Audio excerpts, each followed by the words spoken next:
Halo teman-teman, jumpa lagi di Master UTBK Channel. Kali ini kita akan bahas lagi soal-soal UTBK CPNS yang hot dan terbaru. Nah, video ini sudah video part 3 teman-teman. Bagi teman-teman yang belum menonton video part 1 dan part 2, teman-teman bisa klik link videonya di deskripsi video ini. Dan jangan lupa untuk dukung channel kami dengan cara like, komen, dan share sebanyak-banyaknya video ini agar bermanfaat bagi teman-teman yang lain. Bagi teman-teman yang baru pertama kali mengunjungi channel kami, jangan lupa untuk subscribe channel kami Master UTBK dan follow akun IG kami @master_UTBK. Di sini kami update latihan soal setiap hari, jadi teman-teman bisa belajar baik via YouTube maupun via Instagram. Dan sekedar info, di sini kami membuka bimbel online baik untuk jenjang SD, SMP, SMA, dan juga untuk persiapan UTBK, CPNS, dan sekolah kedinasan. Bagi teman-teman yang berminat untuk bergabung di bimbel kami, teman-teman bisa menanyakan info pendaftaran dan wishlistnya melalui admin WA kami di 083 861 705 343. Oke, langsung saja ya, kita bahas dulu PR yang ada di video part 2 kemarin. Pada sidang PPKI tanggal 18 Agustus 1945, selain menetapkan IR Soekarno sebagai Presiden dan Muhammad Hatta sebagai Wakil Presiden, juga dilakukan apakah yang A. Membagi wilayah Indonesia menjadi 8 provinsi, yang B. Pembentukan BKR atau Badan Keamanan Rakyat, yang C. Pembubaran Panitia 9, yang D. Pembentukan PNI, dan yang E. Penetapan Undang-Undang Dasar 1945. Yang mana nih jawabannya teman-teman? Yuk kita bahas hasil sidang pertama PPKI tanggal 18 Agustus 1945. Ada 3. Yang pertama, pengesahan Undang-Undang Dasar 1945. Yang kedua, penetapan IR Soekarno sebagai Presiden dan Muhammad Hatta sebagai Wakil Presiden. Yang ketiga, pembentukan Komite Nasional. Jadi, jawaban yang paling benar adalah opsi yang E, yaitu penetapan Undang-Undang Dasar 1945. Selamat ya bagi teman-teman yang jawabannya benar. Oke, sekarang kita lanjut lagi ke soal selanjutnya. Berikut ini yang bukan merupakan ciri-ciri hak asasi manusia, yaitu apakah yang A. Mutlak, B. Hakiki, C. Universal, D. Tidak dapat dicabut, E. Tidak dapat dibagi. Hati-hati di sini teman-teman, yang ditanyakan yang bukan. Berarti yang bukan ciri-ciri dari hak asasi manusia. Yuk kita bahas ya. Ciri-ciri hak asasi manusia. Yang pertama adalah hakiki, yang berarti hak asasi adalah hak semua umat manusia yang sudah ada sejak lahir. Yang kedua, universal, berarti hak asasi berlaku untuk semua komponen manusia.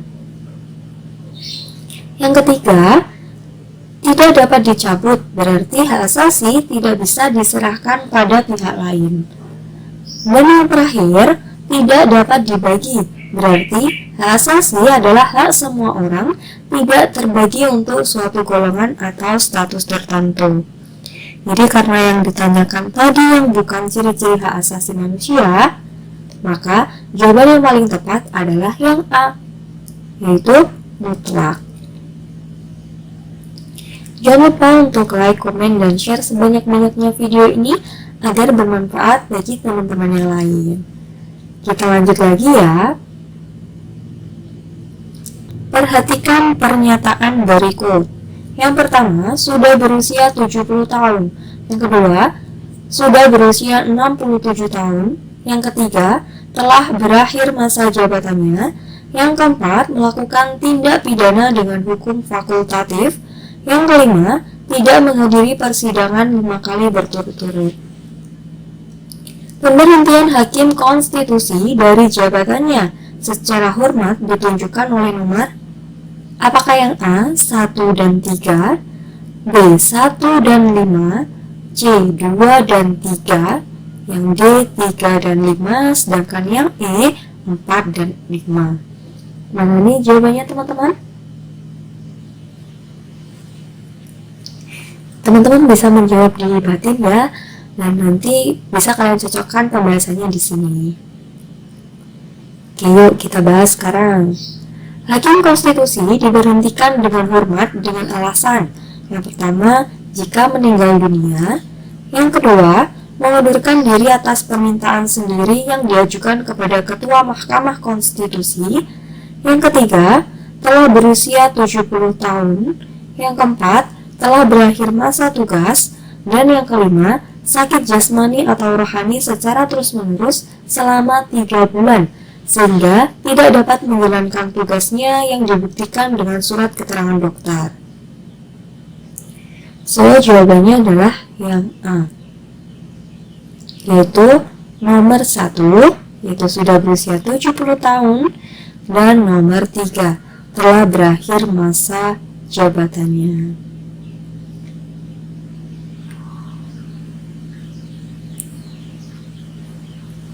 Lanjut lagi. Ini agak panjang ya teman-teman. Di situ yang ditanyakan, berikut yang bukan termasuk manfaat integritas dalam diri adalah yang mana? Ya, kita baca dulu untuk pengantarnya. Integritas adalah suatu potensi yang bisa digali seseorang dalam dirinya untuk bisa menyelesaikan suatu pekerjaan dan memberikan manfaat tertentu.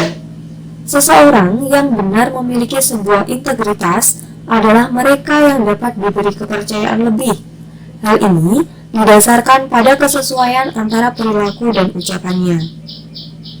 Berintegritas tidak hanya akan memancarkan suatu kewibawaan dalam diri seseorang, melainkan akan memberikan suatu manfaat seperti tidak pernah berpikir sempit, selalu termotivasi, dan terlihat selalu bersemangat menjalani hari. Nah, berikut yang bukan termasuk manfaat integritas dalam diri adalah: apakah yang A, seseorang secara fisik akan merasa sehat dan bugar setiap hari; yang B, seseorang secara spiritual mampu memaknai berbagai pengalaman kita yang sudah didapatkan; yang C, seseorang mampu melihat berbagai fenomena kehidupan dalam perspektif yang lebih dalam dan tidak komprehensif; yang D, seseorang secara emosional akan menjadi manusia yang selalu termotivasi dan mampu menyesuaikan diri terhadap situasi apapun; yang E, seseorang secara sosial menjadi semakin mampu membangun hubungan kemanusiaan dan mampu lebih peka dengan lingkungan tempatnya berada. Kira-kira yang mana yang bukan manfaat integritas dalam diri? Yuk kita bahas. Adapun manfaat integritas yang pertama, seseorang secara fisik akan terasa sehat dan bugar setiap hari. Yang kedua, seseorang secara intelektual dapat terus terlatih berpikir secara ilmiah dan tidak gegabah. Yang ketiga, seseorang secara emosional akan menjadi manusia yang selalu termotivasi dan mampu menyesuaikan diri terhadap situasi apapun. Yang keempat, seseorang secara spiritual mampu memaknai berbagai pengalaman kita yang sudah didapatkan. Yang kelima, seseorang mampu melihat berbagai fenomena kehidupan dalam perspektif yang lebih dalam, utuh dan komprehensif atau menyeluruh. Yang keenam, seseorang secara sosial menjadi semakin mampu membangun hubungan kemanusiaan dan mampu lebih peka dengan lingkungan tempatnya berada.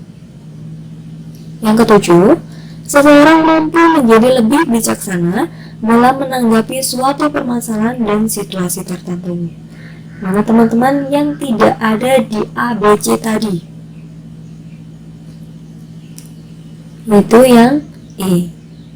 Kita lihat dulu yang E adalah seseorang secara sosial menjadi semakin mampu membangun hubungan kemanusiaan dan lebih peka dengan lingkungan tempatnya berada. Ini ya, ini bukan termasuk manfaat integritas dalam diri. Untuk yang A, secara fisik akan merasa sehat dan bugar. Ya, benar, karena mereka akan selalu termotivasi. Kemudian yang B, seseorang secara spiritual mampu memaknai berbagai pengalaman yang sudah didapatkan. Ini juga benar. Yang C, seseorang mampu melihat berbagai fenomena kehidupan dalam perspektif yang lebih dalam dan tidak komprehensif. Ini juga benar. Yang D, seseorang secara emosional akan menjadi manusia yang selalu termotivasi dan mampu menyesuaikan diri terhadap situasi apapun. Ini juga benar. So, jawabannya adalah yang E. Lanjut lagi, kita ke soal selanjutnya. Terwujudnya masyarakat madani merupakan salah satu manfaat yang diperoleh jika masyarakat ikut andil dalam public policy. Di antara ciri-ciri masyarakat madani berikut ini, manakah yang termasuk? Apakah yang A, terbentuk dengan dukungan dari pemerintah dan peranata sosial yang berlaku? Yang B, adanya ketergantungan satu sama lain? Yang C, tidak terikat nilai hukum yang ditetapkan? Yang D, bergantung pada negara, lembaga, atau organisasi tertentu? Yang E, berasal dari swasembada masyarakat. Yang mana jawabannya teman-teman? Yang termasuk ciri-ciri masyarakat madani. Yuk kita bahas. Salah satu manfaat keikutsertaan masyarakat dalam kebijakan publik adalah terbentuknya masyarakat madani. Nah, berikut merupakan ciri-ciri masyarakat madani. Yang pertama, keswasembadaan. Yang kedua, keterikatan pada hukum atau aturan yang telah disepakati bersama. Kemudian yang ketiga, terbentuk secara sukarela. Yang keempat, memiliki kemandirian tinggi terhadap negara. So, jawabannya adalah yang E, yaitu berasal dari swasembada masyarakat. Jangan lupa untuk like, komen, dan share sebanyak-banyaknya video ini agar bermanfaat bagi teman-teman yang lain. Oke, kita lanjut lagi teman-teman. Sikap dalam hubungannya dengan nasionalisme yang dibangun dari rasa peduli dan tanggung jawab seseorang warga negara terhadap kelangsungan kehidupan bermasyarakat, berbangsa, dan bernegara dari suatu ancaman merupakan pengertian dari apakah A, ketahanan nasional, B, kewaspadaan nasional, C, keamanan nasional, yang D, wawasan kebangsaan, dan yang E, rasa kebangsaan. Yang mana nih jawabannya teman-teman? Kita bahas ya. Kewaspadaan nasional yaitu suatu kualitas kesiapsiagaan yang dimiliki oleh bangsa Indonesia untuk mendeteksi, mengantisipasi sejak dini, dan melakukan aksi pencegahan terhadap berbagai bentuk dan sifat potensi ancaman terhadap NKRI. Kewaspadaan nasional juga dapat diartikan sebagai sikap dalam hubungannya dengan nasionalisme yang dibangun dari rasa peduli dan tanggung jawab seorang warga negara terhadap kelangsungan kehidupan bermasyarakat, berbangsa, dan bernegara dari suatu ancaman. So, jawabannya adalah yang B, kewaspadaan nasional. Lanjut lagi. Perhatikan pernyataan berikut ini. Yang pertama, jangan sampai terjadi kekosongan hukum. Yang kedua, semua peraturan dan lembaga negara yang lain masih tetap berlaku sepanjang belum terbentuk yang baru. Yang ketiga, semua keputusan yang belum ditetapkan dapat ditetapkan untuk diambil keputusan yang pada waktu berikutnya. Yang keempat, untuk memberikan batasan waktu agar peraturan atau lembaga yang akan dibentuk tidak berlarut-larut. Dan yang kelima, aturan yang belum tertuang pada Undang-Undang Dasar 1945 dapat dimuat pada aturan tambahan. Nah, yang termasuk kedudukan aturan peralihan dalam Undang-Undang Dasar 1945 adalah nomor berapa teman-teman? Apakah yang A, 1 dan 2, B 2 dan 3, C 3 dan 4, D 4 dan 5, E 1 dan 3.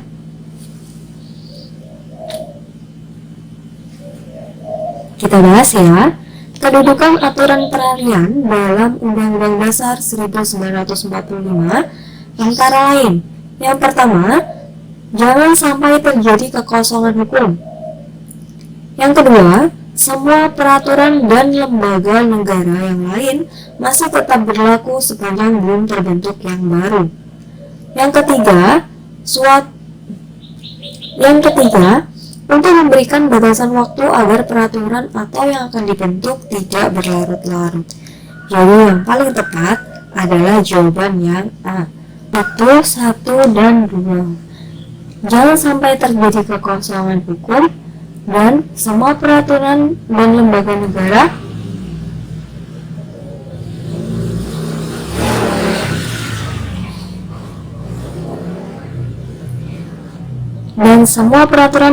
negara yang lain masih tetap berlaku sepanjang belum terbentuk yang baru. Oke, kita lanjut lagi. Silakan di screenshot soal ini teman-teman, soal ini sebagai PR, dan nanti silakan tuliskan jawaban kalian di kolom komentar. Jawabannya nanti akan kami koreksi di kolom komentar, dan untuk pembahasan lebih lanjutnya bisa kalian saksikan di soal TBK HOTS part 4. Oke, sekian dulu ya untuk part 3-nya. Jangan lupa untuk follow IG kami di @master_utbk, subscribe channel kami Master UTBK, dan follow akun TikTok kami Master_UTBK. Bagi teman-teman yang berminat untuk gabung di kelas privat kami, teman-teman bisa menghubungi di 083861705343. Sampai jumpa di video selanjutnya. Bye-bye.